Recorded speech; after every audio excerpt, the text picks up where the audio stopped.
my freshman year in track and field, my dad committed me. He actually told me this: son, you're going to run track. I'm not going to pay for a thing.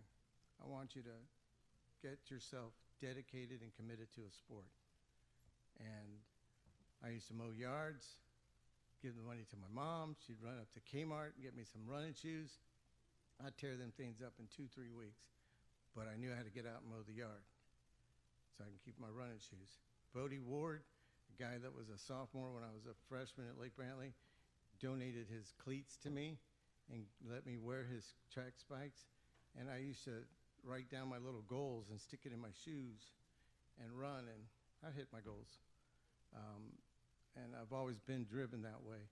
But my dad was so upset with me because I made it. I was 4th in conference, 4th in districts, 4th in regional, and 12th in state as a freshman.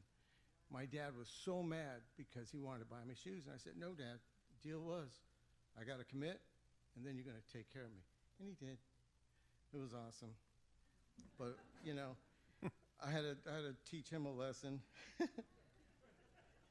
which is hard to do. But I got to also say a shout out to Coach Dell. He was my basketball coach. I don't know, you know, Puerto Ricans can't jump. I couldn't. But I ran my butt off in those drills, and that's why he kept me on the team, because I was a hard worker. And I love him for that. My best cheerleader is my mom. God bless her. She's in the hospital right now, and she's not doing too well, but she's going to get better because she's a fighter. My mom she would run to every track event, cross-country event I was at. She was always there for me. My dad was the motivator. My mom was my cheerleader. Since we're talking about Coach Harris, I got to finish this one off. My senior year in state, I was back-to-back conference, conference district, and regional champion, 2 years in a row, back-to-back. I always choked into the state meet. Did it my junior year, did it my senior year. I'll never forget it.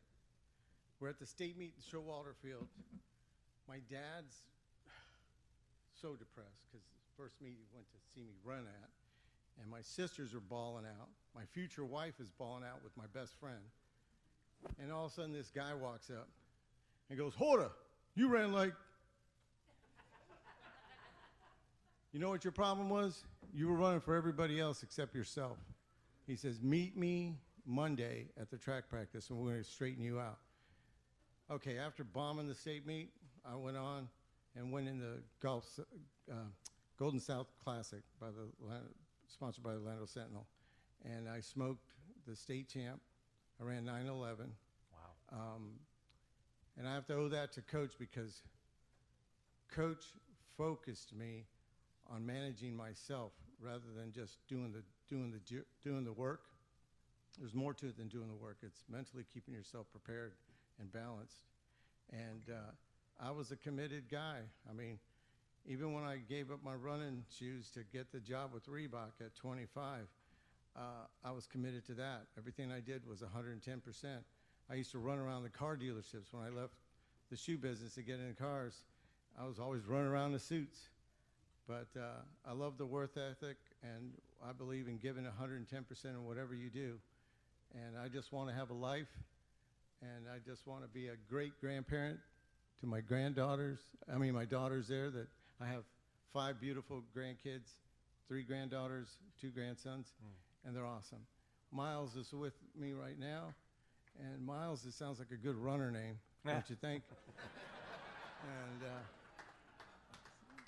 but my daughters, Rachel and Reese, are with me, and that's a beautiful thing to have your 2 kids see their dad up here. Awesome. I love you guys, and I love Lake Brantley High School. Maybe someday I might be able to coach here. Okay.